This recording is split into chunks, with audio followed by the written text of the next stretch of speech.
눈의 아들 여호수아가 제사장들을 불러 그들에게 이르되 너희는 언약궤를 메고 제사장 7은 양각 나팔 7을 잡고 여호와의 궤 앞에서 나아가라 하고 또 백성에게 이르되 나아가서 그 성을 돌되 무장한 자들이 여호와의 궤 앞에서 나아갈지니라 하니라.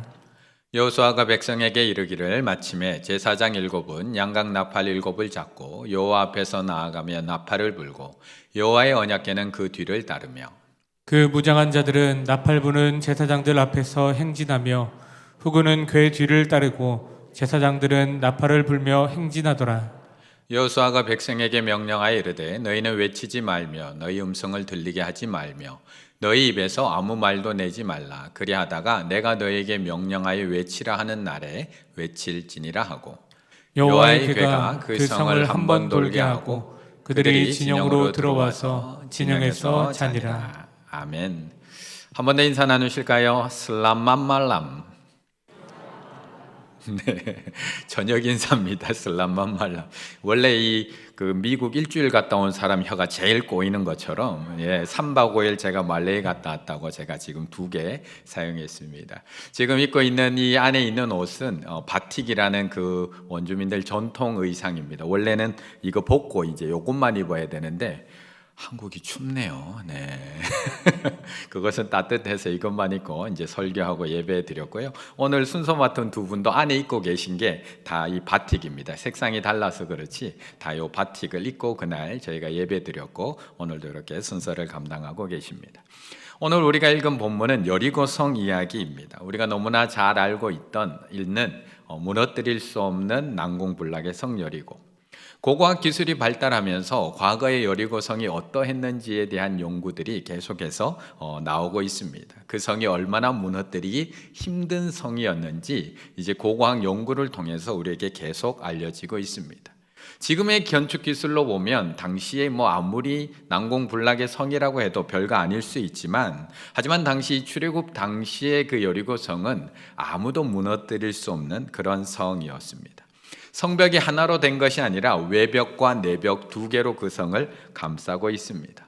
저렇게 2개로 외부의 성과 안쪽 내부의 성으로 같이 2개가 쌓여 있는 것이 여리고 성입니다. 바깥성은 밑에 옹벽, 돌로 된 5m 높이의 벽 위에 7m 정도 되는 진흙벽이 또 쌓여져 있습니다. 그러니까 외벽이 약 12m 되는 벽이 쌓여 있고요. 또 그 안쪽에 상층 또 내벽이 있는데 그것은 옹벽만 해도 벌써 14m, 그 위에다가 또 7m의 진흙벽이 또 쌓여 있습니다. 그러니까 성을 하나 넘어 들어가도 또 안에 성이 있기 때문에 결코 무너지지 않는 그런 난공불락의 성이 바로 이 여리고 성입니다. 그리고 그 안에는 살 수 있는 저 크기가 어느 정도였냐 하면 축구장 3개 크기 정도의 성입니다. 지금으로 치면 그렇게 안 컸네 생각할 수 있지만 약 1200명이 그 안에서 생활할 수 있었고요. 물론 성 밖에도 많은 사람들이 살 수 있었고 유사시에는 다 성 안으로 대피하는 시스템을 가지고 있습니다. 거기다가 성 안에는 물까지 풍부했기 때문에 적들이 쳐들어오면 문을 닫고 그 안에서 꽤 오랜 기간 버틸 수 있는 견고한 성이었습니다. 우리가 말레이시아에 2번 다녀오신 분도 있고 3번 다녀오신 분도 있지만 이번에 또 가면서 모두가 느낀 것이 무엇이냐? 견고한 성이 아직까지도 이 땅에 참 많이 남아있구나라는 것을 우리는 새삼 깨닫게 되었습니다. 1절의 말씀 함께 읽습니다. 1절입니다. 이스라엘 자손들로 말미암아 여리고는 굳게 닫혔고 출입하는 자가 없더라. 아멘. 말레이시아가 이 견고한 성과 같다라고 이야기한 것은 제가 아니라요. 저희가 말레이시아에 도착했을 때 우리를 마중 나와주시고 숙소까지 안내해 주신 우리 노 선교사님과 함께 동역하고 계신 선교사님이 해준 말씀이었습니다. 사실 우리 노 선교사님이 우리 선교팀을 위해서 정말 많이 준비하셨습니다. 정말 충일교회 가족들이 오기를 얼마나 기다리고 있었을까요? 그래서 정말 오래전부터 숙소, 또한 식당에 가서 메뉴까지 어떤 음식을 먹을지까지 다 예약해 놓으시고 헌당식을 위해서 거기 노선교사님이 있는 데서부터 그 보따까지 거의 한 3시간이나 걸리더라고요. 그런데 그 거리를 헌당식 준비를 미리 해 놓기 위해서 여러 번 오고 가면서 모든 준비를 다 해 놓으시고 또한 이제 지금까지는 아직 현지어가 완벽하지가 않아서 한 번도 통역을 한 적이 없는데 또 충일교회에서 온다고 하니까 이제 목사님이 와서 첫 설교를 한다고 하니까 이번에는 본인이 한번 이제 첫 통역을 제 설교를 한번 해보고 싶다고 해서 한 달 전부터 저한테 설교문을 보내달라고 어찌나 그렇게 막 쪼르는지 제가 조금만 이따 보내드리기 좋고 그래도 준비를 해야 된다고 한 달 전부터 원고 받으셔서 또 번역하시고 저한테 보내주시고 또 저도 또 수정해서 또 보내주고 또 이 예화가 거기 맞는지 안 맞는지 또 이 우리나라 돈으로 얘기하는 것이 거기에 얼마인지 이런 것 서로 소통하면서 한 달 전부터 그렇게 저랑 계속 손발을 맞춰서 준비했습니다. 그런데 안타깝게 그렇게 열심히 준비했음에도 불구하고 그럼에도 안타깝게 우리가 가기 바로 전날 노 선교사님이 코로나에 확진이 되셨습니다. 사모님과 아이들은 한 이틀 전에 확진이 되었고요. 노 선교사님은 확진됐다는 얘기를 듣고 집을 뛰쳐나왔음에도 불구하고 우리를 위해서 집을 뛰쳐나왔음에도 불구하고 저희가 가기 하루 전날 결국 확진이 되어서 결국 얼굴도 못 보고 이렇게 오게 되었습니다. 하지만 덕분에 나머지 4명의 선교사님하고 저는 더 친해질 수 있었습니다.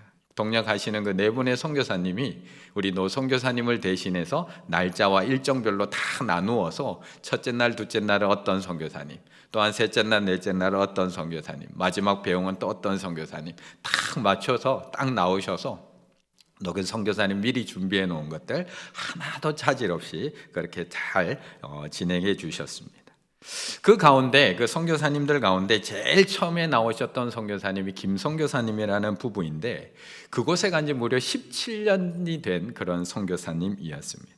이 김 선교사님의 안내로 지금 이제 우리 교회가 그곳에 이렇게 마련해 놓은 선교센터에 이렇게 가볼 수 있었는데요. 그곳에서 이제 그 선교사님이 찬양하고 기도하고 또한 이렇게 말씀을 전해 주실 때 오늘 바로 이 본문으로 우리에게 이야기를 해 주셨습니다. 그러면서 이 본문으로 이야기하신 것이 바로 이 말레이시아 땅이 참 견고한 성과 같다라고 이야기하셨습니다. 보기에는 아무런 문제가 없습니다. 보기에는 정말 살만합니다.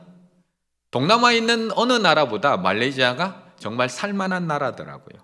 경제적으로도 동남아에 있는 나라보다 괜찮게 사는 나라입니다. 저도 갔다 와서 조금 조사해 봤더니 1인당 GDP가 $10,000가 넘는 그래도 동남아에서는 괜찮게 사는 나라. 땅 아래에는 석유가 묻혀 있고요. 땅 위에는 야자 열매, 팜유가 세계 2위로 나는 나라. 그래서 땅 아래도 기름, 땅 위에도 기름이 나는 나라. 얼마나 살만하겠습니까? 거기다가 1년 내내 따뜻한 날씨에 태풍 피해도 없는 나라라고 합니다. 의료 시스템도 너무 잘 갖춰 있고요. 다른 동남아 나라에 비해서 치안도 상당히 안정적이고 사람들도 그러다 보니까 친절합니다. 모든 것이 좋아 보입니다. 살만해 보입니다. 이슬람 국가치고는 온건한 나라 같고 다른 종교를 인정한다고 이야기는 하고 있습니다. 그런데 안에 들어가 보면 참 견고한 성과 같은 나라. 말레이시아 사람과 결혼하기 위해서는 무조건 이슬람으로 개종을 해야 합니다. 이슬람교인이 아니면 대학 입학도 좋은 대학은 제한됩니다. 세금도 많이 내야 되고요. 교육에 대한 지원도 전혀 없습니다. 그래서 우리가 세운 그 오랑아슬리 교회 그 지역에는 지원이 안 됩니다. 이슬람이 아니니까. 전체 인구 60%에 차지하는 이 말레이시아 사람 모두가 다 이슬람 교도입니다. 중국계나 인도계 사람들이 자신들의 종교를 그 사람들의 종교를 인정해 주지만 이 말레이시아 사람들은 태어나면서부터 무조건 이슬람 교도입니다. 그들에게 복음을 전하거나 그들을 개종시키려고 하면 무조건 추방당합니다. 그래서 선교사라는 것이 알려지게 되면 비자가 막히고 추방당하게 되는 겁니다.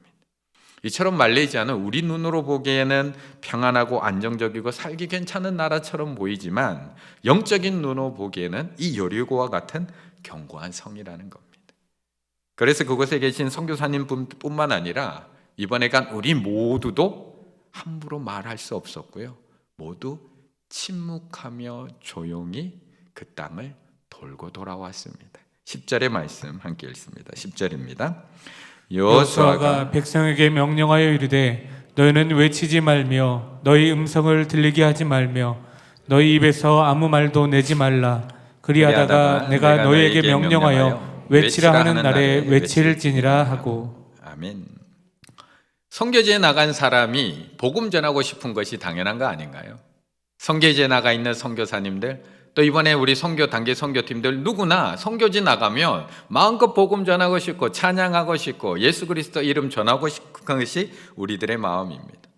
그런데 그곳까지 와 있는데 아무 말도 못하고 돌아와야 한다면 얼마나 답답한 일일까요? 그런데 교회에서 왔다, 선교하러 왔다 이야기하지 말랍니다. 차 안에 우리끼리 있는데도 이야기하지 말랍니다. 요즘 한류 열풍이 하도 불어서 한국말을 알아듣는답니다, 이제는. 그래서 차 안에서 목사님, 선교사님, 집사님이라고만 해도 운전사들이 거기서 가이드 하는 분들이 다 알아듣고 신고를 한답니다. 그래서 차 안에서조차도 우리는 뭐였죠? 선생님, 저는 교장 선생님, 박 선생님, 이 선생님, 최 선생님, 저 중에는 사장님도 계셨습니다. 왕 사장님, 함 사장님도 계셨습니다. 차 안에서조차도 목사님, 집사님, 권사님으로 부르지 못하는, 아버지를 아버지라고 부르지 못하는 땅. 왜냐하면 우리가 그렇게 부르고 마음껏 편하게 있다 오면, 우리가 가고 나면 그곳에 계신 선교사님들이 어려움을 겪기 때문에 버스를 타자마자 그 선교사님이 우리에게 주의를 주시더라고요. 호칭을 조금 조심해 달라고. 그래서 그때부터는 우리는 다 선생님, 사장님들이었습니다. 그래서 그 땅에서 우리는 찬양을 부르거나 복음을 외치거나 예수 그리스도 이름 전할 수 없었습니다. 그 땅을 위해서 기도할 때도 조용히 기도할 수밖에 없었습니다.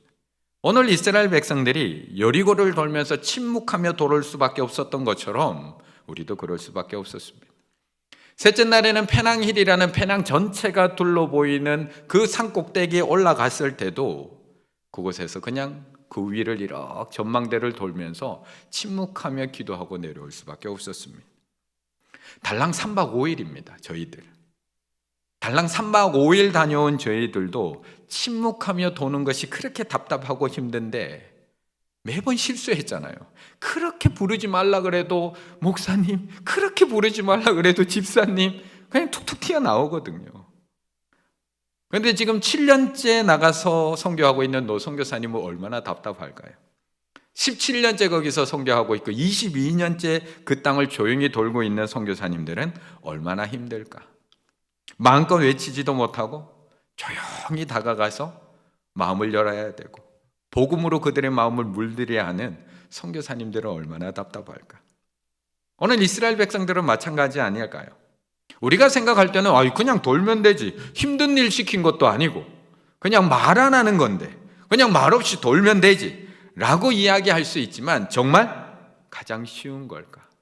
3박 5일 동안 호칭 안 쓰려고 해도 그렇게 힘든데 답답하게 아무런 말도 없이 그 땅을 살아가야 된다는 것, 언제까지 걷는 것, 언제까지 그렇게 침묵하며 걸을 수 있는 걸까? 차라리 답답한 것보다 나가서 힘든 게 더 안 나으세요? 답답한데 앉아 있는 것보다 나가서 힘들게 일하는 게 더 안 나으세요? 맞습니다. 다 똑같습니다. 답답한데 앉아 있는 것보다 나가서 그냥 일하자. 그리고 우리 다 나가잖아요. 나만 장군 기억하시나요? 나만 장군. 열왕기하 5장 11절에 보면 나만 장군 이야기가 나옵니다. 나만이 노하여 물러가며 이르되 내 생각에는 그가 내게로 나와서서 그의 하나님 여호와 이름을 부르고 그의 손을 그 부위 위에 흔들어 나병을 고칠까 하였도다. 나만에게 시킨 거는 딱 하나밖에 없습니다. 그냥 요단강에 몸 7번 씻어. 네 병 나으려면, 네 나병 나으려면 그냥 말없이 거기서 그냥 씻어. 이거 했는데 화냅니다. 나와서 주님 이름 좀 불러주고 내 위에 한부에 손 얹어서 기도 좀 해줘야지. 뭐 아무 말도 없이 그냥 씻으라고 해. 그런데도 화가 납니다. 이게 뭐 하는 짓인가 싶습니다. 아니 주여 외치고 기도라도 해줘야지. 그게 답답한 게 우리들입니다. 그렇게 말없이 하라고 하면 크게 하냐 작게 하냐 대놓고 하냐 속으로 하냐의 차이뿐이지 다 마음으로 한마디씩 합니다. 이게 뭐야 도대체 이게 뭐야. 그런데 오늘 여호수아는 외치지 말라고 합니다. 너희 음성을 들리게 하지 말며 너희 입에서 아무 말도 내지 마라. 아무런 말도 내지 말라고 합니다. 입 다물고 조용히 돌기만 하라고 합니다. 거기다가 언제까지인지도 안 가르쳐 줍니다. 본문을 읽어보면 2절부터 4절까지 하나님께서 여호수아에게는 정확하게 가르쳐 줍니다. 여호와께서 여호수아에게 이르시되, 여호수아에게는 정확하게 가르쳐 줍니다. 너희 모든 군사는 그 성을 둘러 성 주위를 매일 한 번씩 돌되 6일 동안 그렇게 하고, 7째 날에는 7번 돌면서 그 제사장들은 나팔을 불어라. 정확하게 가르쳐 줍니다. 그런데 여호수아는 백성들에게 정확하게 안 가르쳐 줍니다. 10절 말씀을 보게 되면 7일째라고 가르쳐 주는 것이 아니라 내가 너에게 명령하여 외치라 하는 날, 6일 동안 한 바퀴씩 돌고 7째 날 7바퀴 돌라고 가르쳐 주지 않습니다. 너희는 그냥 하루에 한 바퀴씩 말없이 돌아. 그리고 내가 외치라고 하는 날, 그날 외쳐. 이렇게 가르쳐 줍니다. 우리처럼 3박 5일, 5박 6일 정해진 날짜를 다 넣으면 얼마든지 참고 기다릴 수 있습니다. 왜요? 이제 하루만 참으면 된다. 야, 이제 이틀만 참으면 된다. 야, 3일만 조용히 하면 돼. 우리 조심하면 돼. 참을 수 있습니다. 그런데 자신의 삶 전부를 들여서 말레이 땅에 와 있는 선교사님들은 어떨까? 정해진 날짜가 없습니다. 언제까지 돌아야 될지를 모릅니다. 언제 무너질지를 모릅니다. 도대체 지금 17년을 돌고 있는데. 하지만 우리가 만난 그 선교사님들은 이런 상황 속에서도 단 한 분도 낙심한 분이 없습니다. 실망하신 분 만나셨나요? 좌절하신 분 만나셨나요? 노선교사님이 안 나온 덕분에 4명의 선교사님들과 계속 함께 했는데 단 한 분도 패배감에 빠진 분이 없습니다. 마음껏 외치지도 못하고 있고, 마음껏 전하지도 못하고 있고, 마음껏 소리도 못 내고 있음에도 불구하고 여전히 뜨거운 열정으로 그 땅을 돌고 있습니다. 어떻게 그것이 가능한가? 11절의 말씀 함께 있습니다. 11절입니다. 여호와의 궤가 그 성을 한번 돌게 하고 그들이 진영으로 들어와서 진영에서 자니라. 아멘. 이번 단기 선교회는 정말 참가하기 힘든 분들이 몇몇 분들이 참가하셨습니다. 물론 다 상황적으로 힘들지만 결단하고 참여하셨습니다. 왜냐하면 직장도 휴가를 내야 되고요. 또 군대 또 계신 분은 또 허가 또 받아야 되고, 또 어떤 분은 사업 부부가 같이 장사하는데 가게 문도 딱 걸어 잠그고 또 이렇게 3박 5일 동행한 분도 계십니다. 더불어서 또 건강상의 문제를 견디고 참가한 분도 있습니다. 멀미도 심하고 허리도 좋지 못하고 고소공포증에 불안증도 있는데, 그래서 그 건강 문제 때문에 몇 번이나 고민하고 또 쫓아와서 기도도 같이 하면서 참가한 분도 있습니다. 하지만 다 잘 견뎌내었고요. 모든 일정들 잘 소화하고 건강하게 돌아왔습니다. 하지만 그 보따교에 앉아서 소감을 나눌 때 제가 이렇게 몇몇 분들에게 소감을 이렇게 물었더니 그 중에 한 분이 그렇게 얘기하더라고요. 가는 선교보다 보내는 선교가 더 좋을 것 같다고. 네. 가는 선교보다 보내는 선교가 훨씬 더 좋을 것 같다고 본인이 힘듦을 그렇게 표현해 주셨습니다. 그래도 견딜 수 있었던 것은 날짜가 정해져 있기 때문에 그렇습니다. 야, 이제 3일 남았다. 이제 이틀만 참으면 된다. 야, 이제 하루만 참으면 한국 간다, 집에 간다. 그런데 끝나는 날을 모르면 어떻게 참고 견뎌야 하는 걸까요? 6일 동안 침묵하고 걷다가 7일째 되면 소리 질러. 그러면 무너질 거야 했다면, 야, 이제 3일 남았어. 이제 이틀 남았어. 말은 못해서 속으로라도 그렇게 숫자를 세리면서 기다릴 수 있었을 텐데, 지금 이스라엘 백성들은 날짜를 모르고 있거든요. 언제까지 돌아야 하는지 모르고 있거든요. 지금 이 고백이 그 선교센터에서 그 선교사님들이 저희에게 들려주셨던 고백입니다. 자신은 말레이시아 들어온 지 17년이 되었는데 지금 도대체 며칠째 돌고 있는지를 모르겠다고 합니다. 앞으로 몇 바퀴를 더 돌아야지 이 경관성이 무너질지를 모르겠다. 그런데 어떻게 선교사님들은 오늘도 변함없는 믿음으로 그 성을, 그 경관성을 침묵하며 돌고 있는 걸까? 11절 여호와의 궤가 그 성을 한번 돌게 하고 그들이 진영으로 들어와서 진영에서 자니라. 지금 이스라엘 백성들 앞에는 무엇이 가고 있을까요? 지금 이스라엘 백성들 앞에 제사장들이 걸어가고 있는데 그 어깨에는 무엇이 메어져 있을까요? 여호수아가 가나안 땅을 앞두고 이스라엘 백성들에게 집중적으로 훈련시켰던 것이 무엇일까? 가나안 땅에 들어가기에 앞서서 여호수아 3장 3절에 보면 거기서 네피림 후손이 아니요 여호수아서 3장 3절입니다. 여호수아서 3장 3절. 백성에게 명령하여 이르되 너희는 레위 사람 제사장들이 너희 하나님 언약궤 매는 것을 뭐 하거든요? 보거든. 언약궤가 딱 움직이는 걸 보거든. 저거 보고 있으라는 겁니다. 언약궤를 보거든. 언약궤를 딱 매는 거 보거든. 언약궤가 움직이는 게 보이거든. 너희들도 그것을 떠나 그 뒤를 따르라. 언약궤 바라보는 거 연습시키고 있는 겁니다. 여호수아서 3장 11절에 또 얘기합니다. 요단강 건널 때 보라! 온 땅의 주의 언약궤가 너희 앞에서 요단을 건너가나니. 또 보라는 겁니다. 뭐 보라고요? 언약궤 보라는 겁니다.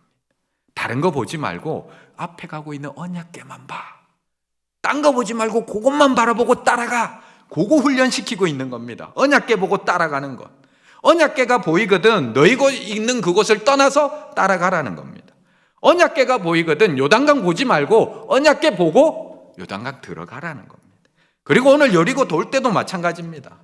무장한 자들과 나팔 부는 제사장들만 앞에 생존하고 있고 모든 후군들 이스라엘 백성들은 언약궤만 보고 언약궤가 가는 것만 보고 그걸 따라가고 있습니다.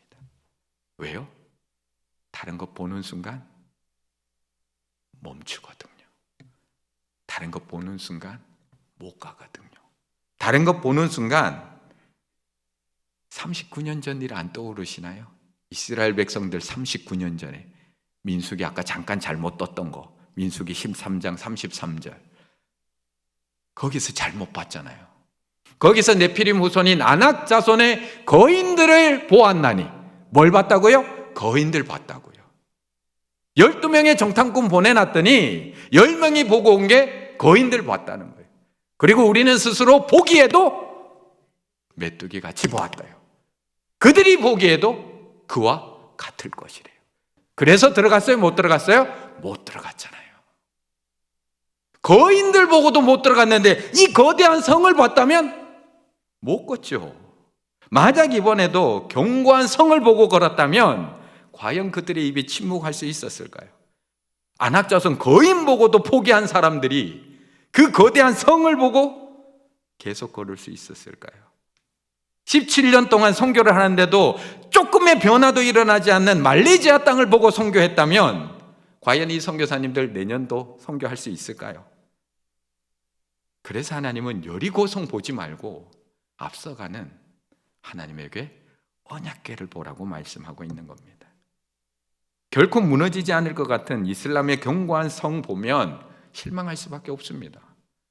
6년, 17년, 22년째 침묵하면서 그 성을 돌고 있는 선교사님들이 있음에도 큰 변화 없는 그 땅을 바라보면 좌절할 수밖에 없습니다.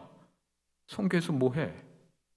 오늘도 도대체 며칠째 돕고 있는지 내 날짜 세는 거 날짜 보고 있으면 야 내가 지금 몇 년째야? 그거 보고 있으면 성 못 돕니다.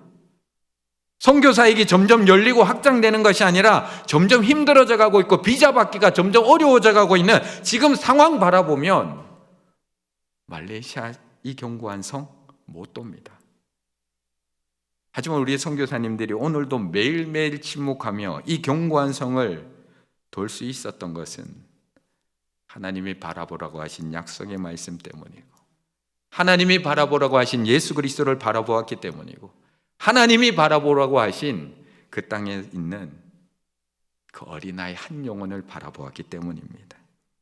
지금 상황 보면 원망하며 멈출 수밖에 없는 상황입니다.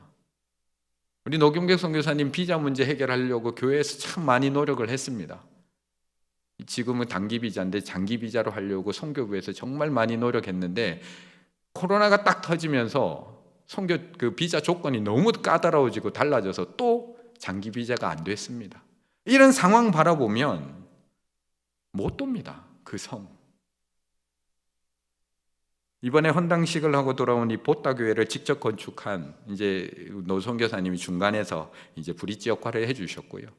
이 선교 그 교회를 지은 선교사님이 권순녀 선교사님입니다. 여자 선교사님인데 22년째 거기서 선교하고 있습니다.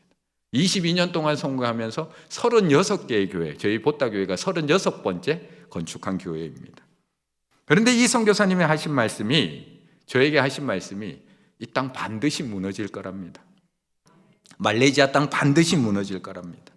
왜냐하면 지금 그 오랑아슬리 그 원주민 자녀들 이렇게 세워진 교회에서 아이들이 신앙교육 잘 받고 있거든요. 그 아이들이 말레이시아에서 제공하는 교육을 못 받고 있습니다. 왜요? 이슬람으로 개종을 안 했기 때문에. 그래서 말레이시아에서 제공하는 교육 단 하나도 못 받습니다. 덕분에 우리가 세워준 교회 안에서 순수한 신앙교육만 받고 있습니다. 아이러니하지 않으세요? 도리어 우리가 세워드린 그 교회 안에서 아이들이 온전한 신앙의 교육만 받고 자라고 있다는 거. 그래서 그 선교사님이 자신 있게 이야기하더라고요. 앞으로 점점 타락해가는 이 말레이시아 땅을 저 순수한 믿음의 교육을 받는 아이들로 하여금 하나님이 바꾸실 거라고. 하나님께서 그 믿음의 아이들을 통해서 분명히 이 땅을 바꿔내실 거라고. 그 아이들, 그 영혼 한 영혼 바라보면서 22년째 그 외로운 발걸음을 계속하고 있는 겁니다. 이번 말레이시아 단기 선교팀 우리도 침묵하며 돌고 돌아왔습니다. 우리도 한 게 별로 없습니다. 사실 그 성관 성 앞에서 복음 직접 전하지도 못했고요, 외치지도 못했고요, 큰 사역하고 돌아오지도 못했습니다. 하지만 우리 26명도 보았습니다. 하나님께서 그 침묵 가운데도 일하고 계심을 보았고, 하나님께서 우리 앞서 행하고 계심을 보았고, 하나님께서 우리가 세운 그 작은 보따 교회 안에서 그 어린 영혼 한 영혼 한 영혼들이 자라나고 있는 것을 우리에게 보여주셨습니다. 그래서 우리 충일교회는 앞으로도 노선교사님과 함께 침묵하며 계속 돌 겁니다. 며칠 더 남았는지 우리는 알지 못합니다.